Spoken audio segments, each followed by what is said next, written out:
All right, welcome to the first of its kind, world-changing manufacturers network. Lisa Ryan has her ears to the ground and her heart in the game. Get ongoing education and new connections right here with Lisa and the Manufacturers Network. Buckle your seat, listen, and spread the word. Here's Lisa. Hey, it's Lisa Ryan, and welcome to the Manufacturers Network podcast. I'm excited to introduce our guest today, Theo Etzel. Theo was CEO of Conditioned Air for 23 years. In that time, the company grew from $2.7 million in revenue to $55 million in sales. He stepped down as CEO in June of 2018 and is currently chairman of the Conditioned Air, now a $60+ million regional organization in the residential and light commercial HVAC markets. Conditioned Air employs over 375 full-time coworkers and has branches in Fort Myers and Sarasota. Theo is the author of the book, Invest Your Heartbeats Wisely, released in April of 2016.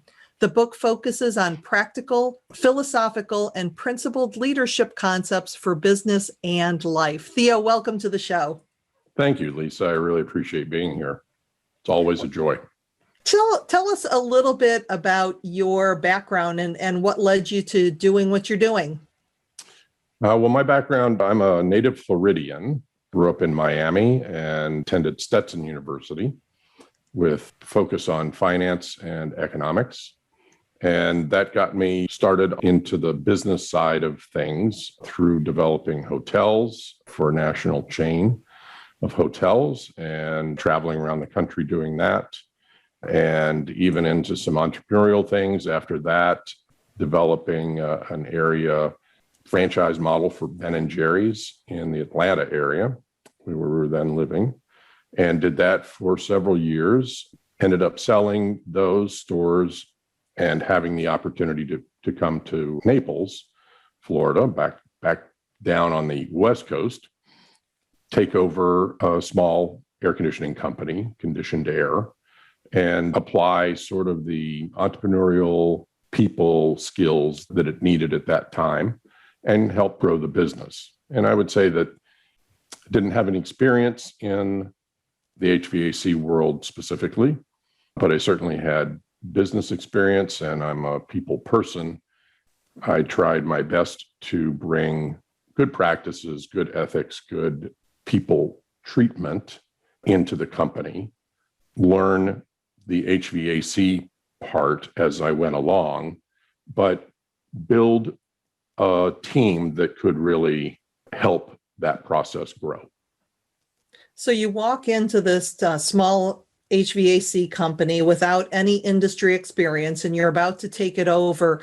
What were some of the things that you did right off the bat to connect with the people who work there and to really develop that passion for the business and to build the culture that you did?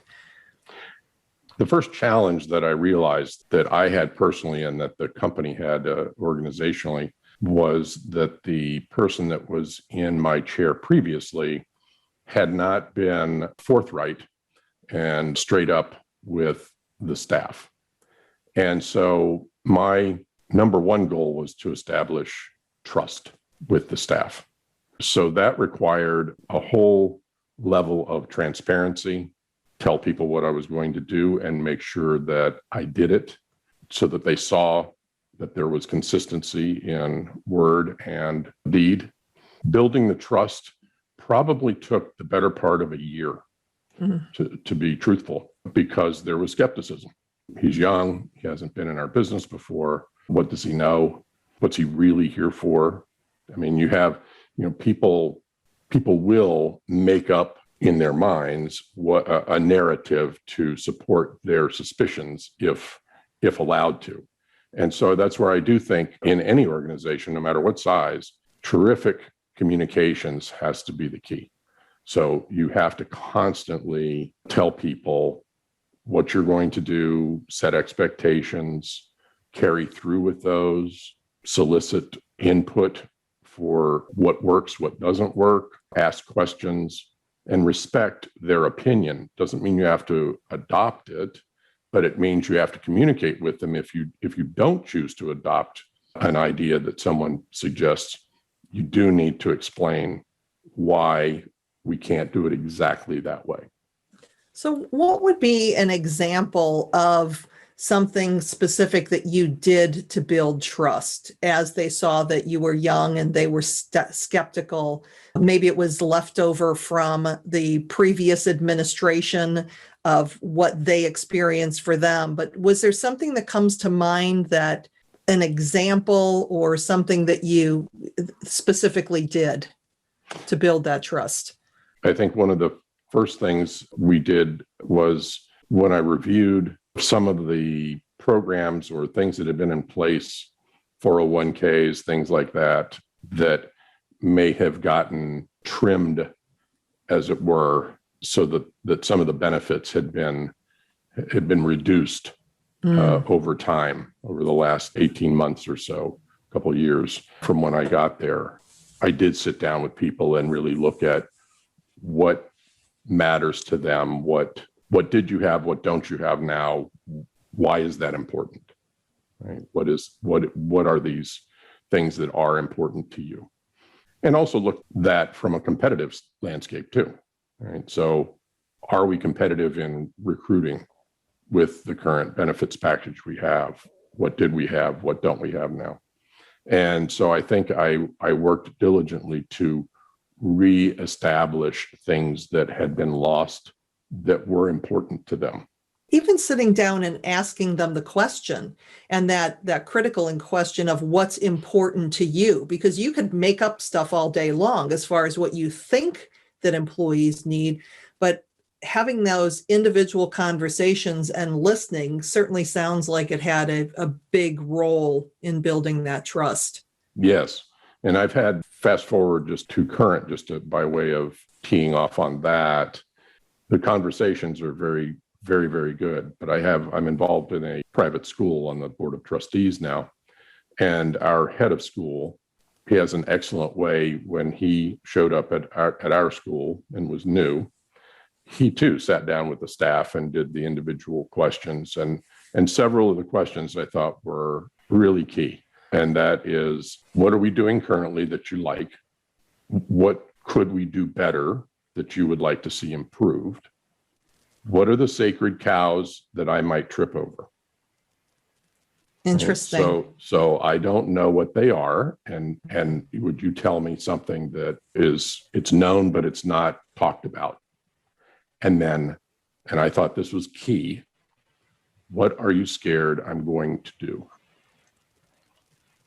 And that, well, that's a scary question. It's great, but it's a great question because it's a really opening question. What are you scared I'm going to do? And it's a vulnerability question, right? So I think you're going to reduce our salaries, or I think you're going to cut a lot of staff. I don't think you're going to invest in our development individually, education-wise. Anything can come out, but it creates a tremendous amount of conversation and insight into the organization.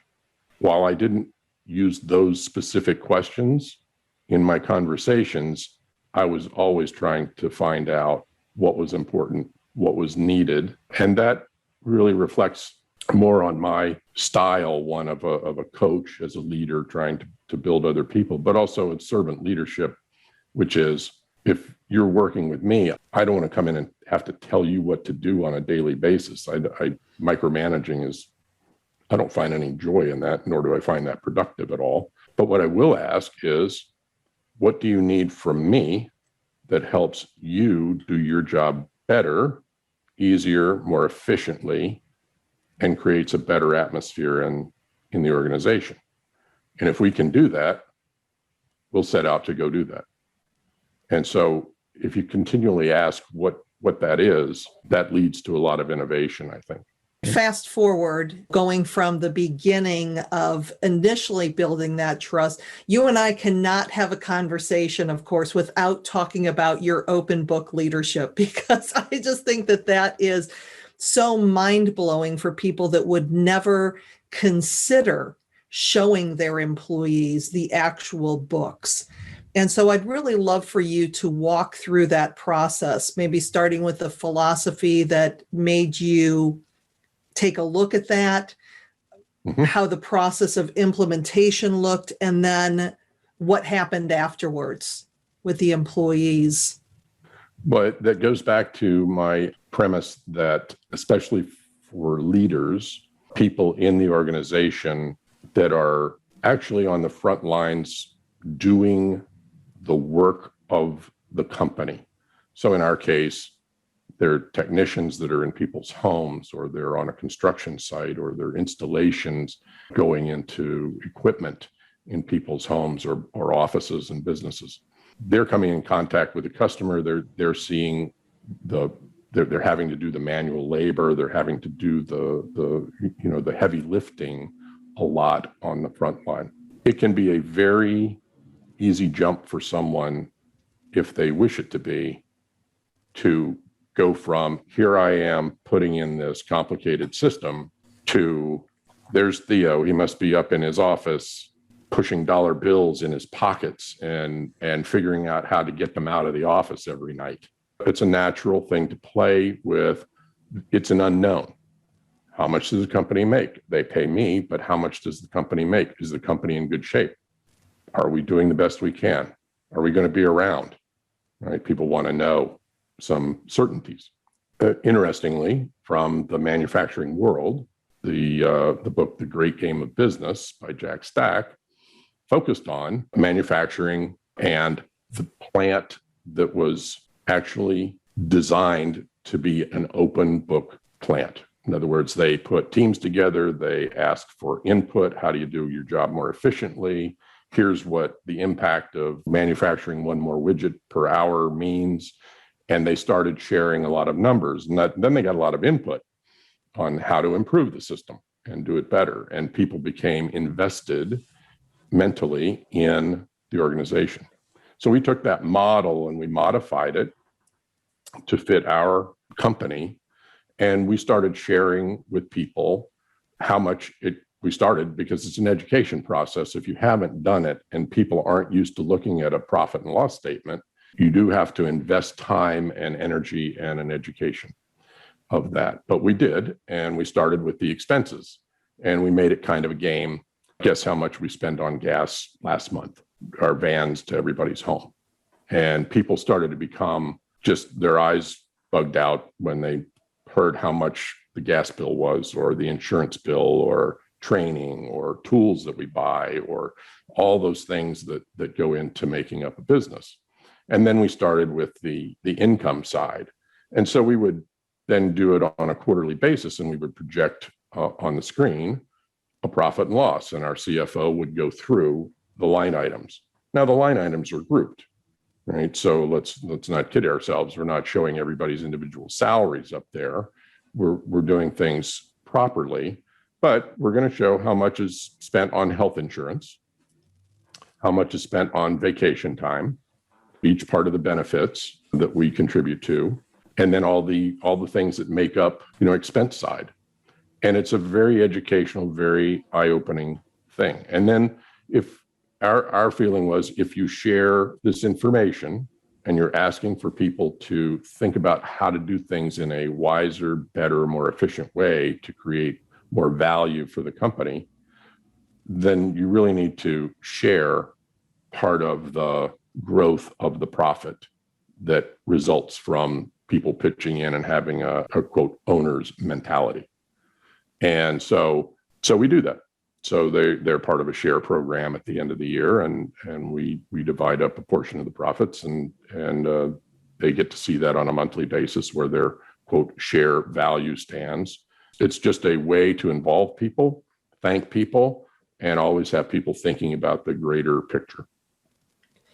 And the other interesting thing that came out of this was it really helped with your retention, didn't it? Versus people jumping and starting their own HVAC companies. Talk a little bit about that. That was very common. I think people, if in their mind they think, oh, wow, he's up there stuffing dollar bills in his pocket, how hard can that be? I'll go down to the used car place, get a van, and throw my sign on the side of it. I can be their competitor. Once people started getting an education on what it takes to really make the phone ring, what you spend in advertising, what you spend in some of these other components that really add up in being a consistent business, it became clear to a lot of folks, I like what I do, and they are providing career paths here. And that's something that goes hand in hand. If you want retention, then you do need to have a way for people to accelerate, move up, or move around in the organization and tear down the sort of silos that you just plug somebody in and they're there until they say, I quit. That's not healthy either. But it helped mentally prepare people to say, I really like what I'm doing and I'm not taking my work home with me. I don't have to worry about a payroll. I don't have to worry about some of the other things. And it puts in perspective what the business climate is out there as well. So yes, it does help with retention. In my opinion, it does. But I also think it makes for a more satisfied workforce, because one of the key things that happened after we started doing this, the very first meetings, several people walked up and said, thank you for trusting us with this. So it was a huge step of trust to show them we have nothing to hide here. We're going to show you how we're doing. Well, and it also helps them when we look at our employees from a holistic standpoint, and we're taking care of the whole person, not the person that just shows up at the plant or shows up at the job site. But by giving people that financial education, there's probably a pretty good chance that they were better with their own personal finances, that they were able to take that same type of mentality into their home because they had a different level of understanding. Correct. I think you're probably right on that. And I do think it's important, along with that concept, to look at the employee holistically. So we are always concerned about family, the person, what's going on in their life, and offer programs to assist people that have situations that come up, as we all do, and need some guidance on some things. And so, we think that's a very important thing, is to stand behind folks that are, really on the team, and we want to be supportive of that. So what are some of the things right now amidst the COVID and everything else that we're going through, but what's keeping you up at night? Early on, people have asked me this question, and I have to answer it this way. I said, well, early on, when it wasn't too many months after I got to conditioned air, Wednesday, and I was wondering, are we really going to make payroll on Friday? And people owed us some money, so I knew Thursday was go grab the checks and make sure they paid us. Had a few weeks like that I know the feeling of being stressed. And fortunately, we don't have that to contend with now.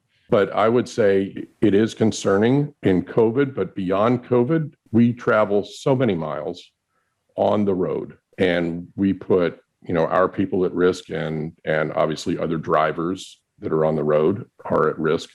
And so I would say just the sheer number of miles that we drive, we really emphasize the safety aspect of everything that we do, and never, ever complain about anybody that says, I don't think this job is safe, I need help. We want to support that. But driving and making sure they're accident free and really, really going after that is first and foremost, because that's a huge exposure for us, right, from that standpoint. And we want everybody to return home safely and healthy and be able to come back to work healthy and all that. But in the COVID side too, obviously, we took extraordinary steps immediately to give personal protective equipment to people to be protected when they went in someone's home or in a construction site and all that, and made sure that we could contact trace. And we had to do the same thing. We had to have people work from home. We had to have people we didn't have group meetings again for a long time, those kinds of things. Did it virtually and did it by video and video messages. And like I said, the communication's the key. So you have to continually keep that going by whatever means available at the time. Right. And when it comes to, creating this network of industry colleagues, what would be something that you would like to learn from other manufacturing, HVAC industry professionals? And what would be your areas of expertise that you'd be willing to share with people who want to connect? Oh, well, thank you. I am always happy to talk about leadership styles and company culture, because I really think company culture is such a key to a success of any business. I think that, having a solid team and that team atmosphere is just so key, and recognizing people and I always say, catch them doing the right thing. I mean, catch someone doing the right thing, tell them they're doing the right thing, pat them on the back, and make sure you do that publicly so that other people see you congratulating someone or thanking somebody. And so I'm happy to talk to people about my experiences in those things and the efforts that we took to do that. As far as learning things, I am open to so many things to learn and love to do that. So I enjoy listening to people talk and picking up on subtle things that they've had experience with, and especially when it comes to employees and gaining more efficiencies out of a process, or how they got people to buy into a process when they had a large process to implement. So, implementation for a change in an organization of something that you're used to, computer system, whatever it might be, and all of a sudden, hey, we've got a whole new system, and now you've got to go this direction. There's a lot of tears and gnashing of teeth that come with things like that. Yeah. Quite often. So I'm always a student of how do you help get that done in an efficient and timely manner. So love stuff like that too. And if you could boil it down to your favorite leadership principle, I mean, I know you wrote a whole book on it, but what would be your words of wisdom to leave our listeners with today? The most important thing that a leader can do is invest in their people. It's all about the team and the people. And if you're not willing to serve people, if you're not willing to be transparent, if you're not willing to be honest with them and expect honesty from them, then I don't think you're going to have a great culture in the company. And I think if you show the respect and you show the admiration for the people that are there doing the work with you, and you're a real teammate to them, and not afraid to lead the charge and be right by their side when times are tough, and admit when times are tough or when you've made a mistake and apologize and say, let's recover and let's keep going. I think your culture will suffer from that. It has served me well in all my experiences. And anytime I didn't trust my gut on doing it that way, I just always regretted it. So to me, it's just the best policy that way. Well, Theo, it has been a pleasure to have you on the show. If people wanted to get in touch and connect with you, what's the best way for them to do that? Easiest way is email me at theo@theoetzel.com. And you can always go to the website, theoetzel.com, and fill out, there's a contact sheet there and all that too. But yep, that's the easiest way. All right. Well, once again, thank you so much for being my guest on the show today, Theo. Absolutely, Lisa. Always enjoy talking to you, and thank you for what you do. You're very welcome. Well, I'm Lisa Ryan, and this is the Manufacturers Network Podcast. See you next time. Thanks for listening. Hey, do me a favor. If you like what you've heard, please subscribe and give us a 5-star rating. Also, feel free to share the podcast with your friends and colleagues so we can grow the network and connect more fantastic folks just like you. You can either go to the website at manufacturers-network.com or share the podcast on your LinkedIn, Facebook, Twitter, Instagram, or wherever you and your industry friends hang out. The bigger and faster we grow this network, the stronger and deeper community we will have. I appreciate you. Thank you.